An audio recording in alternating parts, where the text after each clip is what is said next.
आज की कहानी हमें ले चलती है सुंदरनगर, एक ऐसा शहर जो अपने जायकेदार खाने के लिए जाना जाता है। लेकिन इस शहर की भीड़-भाड़ के बीच एक ऐसी कहानी छिपी है जो सिर्फ खाने के बारे में नहीं है। ये कहानी है इंसानियत, ईमानदारी और एक बड़े सवाल के बारे में।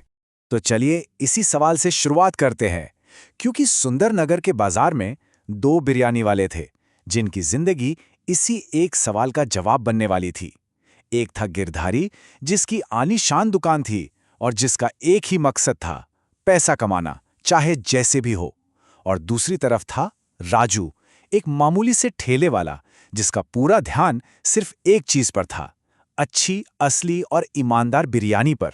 यूं तो बाजार में सैकड़ों दुकानें थी, पर असल में मुकाबला सिर्फ दो लोगों के बीच था। एक तरफ शहर की सबसे बड़ी, सबसे चमकदार दुकान जिसकी चकाचौंध सबको खींच लाती थी, और दूसरी तरफ सड़क के पार एक छोटा सा ठेला जहां से ईमानदारी की एक धीमी लेकिन सच्ची महक आती थी। अच्छा, तो इन दोनों का फर्क समझिए। गिरधारी की दुकान शाही बिरयानी थी, बड़ी, शानदार और हमेशा ग्राहकों से खचाखच भरी हुई। उसका एक ही फोकस था, प्रॉफिट, भले ही इसके लिए उसे घटिया सामान इस्तेमाल करना पड़े या सिर्फ दिखावा करना पड़े।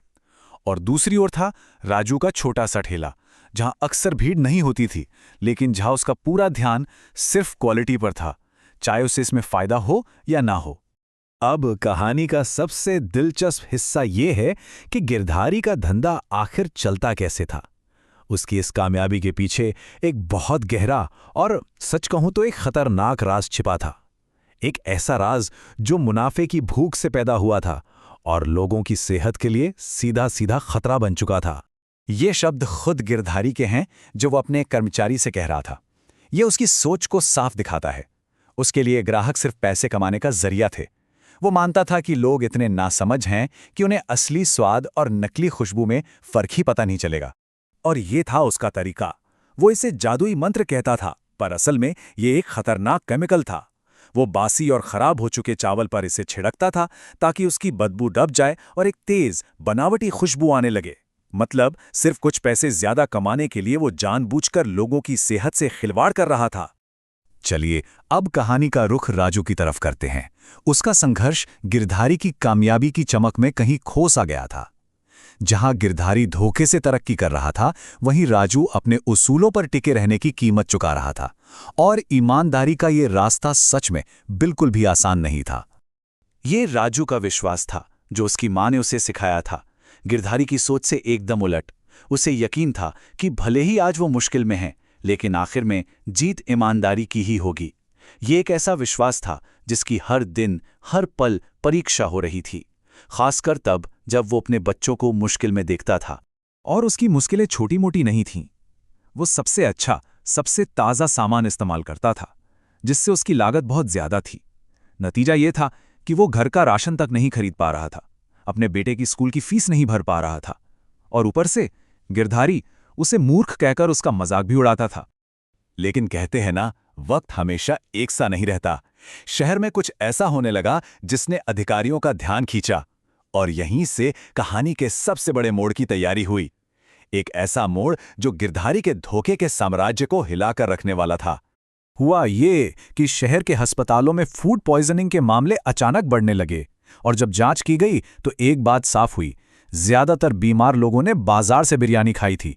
पहले की जांचों में कुछ नहीं मिला, क्योंकि गिरधारी बहुत चालाक था।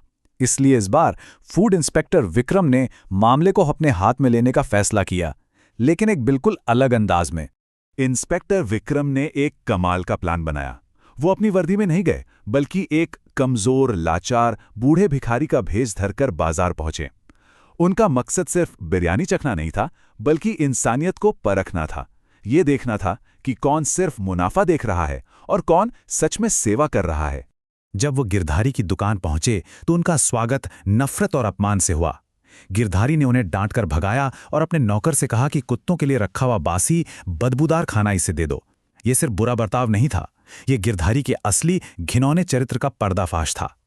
और फिर इसके ठीक उल्टा हुआ। जब इंस्पेक्टर राजू के पास पहुंचे, राजू ने उन्हें एक मेहमान की तरह इज्जत दी। उन्हें छांव में बिठाया, पानी पिलाया और बिना एक भी पैसा लिए गर्मा गर्म ताजी बिरयानी की प्लेट उनके सामने रख दी। राजू, जिसके पास खुद देने के लिए कुछ नहीं था, उसने फिर भी अपना सबसे अच्छा खाना उस अजनबी को दे दिया। और बस इसी एक पल के साथ सच सामने आने का वक्त आ गया था। मंच तैयार था। अब दोनों को अपने अपने कर्मों का फल मिलना था। अब ये देखना था कि जीत धोखे की होती है या फिर ईमानदारी की। ये वो पल था जब सब कुछ बदल गया। इंस्पेक्टर विक्रम अपनी असली पहचान में सामने आए। सोचिए गिरधारी का चेहरा कैसा हुआ होगा जब उसने सुना, जिस बूढ़े आदमी का तुमने अभी अभी अपमान किया वो एक अफसर है और तुम्हारे गुनाह का सबसे बड़ा सबूत तुम्हारी वो जहरीली बिरयानी मैंने खुद चख ली है। तो आखिरी फैसला क्या हुआ? ये टेबल पूरी कहानी को साफ कर देती है। गिरधारी ने केमिकल वाला बासी खाना बेचा और नतीजा गिरफ्तारी, दुकान सील और इज्जत बर्बाद। वहीं राजू ने ईमानदारी और दयालुता से खाना परोसा और उसे मिला सम्मान और एक कामयाब कारोबार। सीधा सा हिसाब है, जैसा बोओगे वैसा काटोगे। उस दिन के बाद राजू को ग्राहकों को बुलाने के लिए किसी बनावटी खुशबू की जरूरत नहीं पड़ी। उसकी ईमानदारी की महक ही पूरे शहर में फैल गई। लोगों ने चमक धमक को छोड़कर क्वालिटी को चुना और राजू का छोटा सा ठेला शहर का सबसे मशहूर और भरोसेमंद ठिकाना बन गया। और ये कहानी हमें आखिर में इसी सवाल पर लाकर छोड़ती है। ये हमें याद दिलाती है कि असली कामयाबी दिखावे या शॉर्टकट से नहीं मिलती। वो मिलती है ईमानदारी, अच्छी नीयत और दूसरों के प्रति दया से। तो अगली बार जब कोई आसान रास्ता आकर्षक लगे तो गिरधारी और राजू की इस कहानी को जरूर याद कीजिएगा।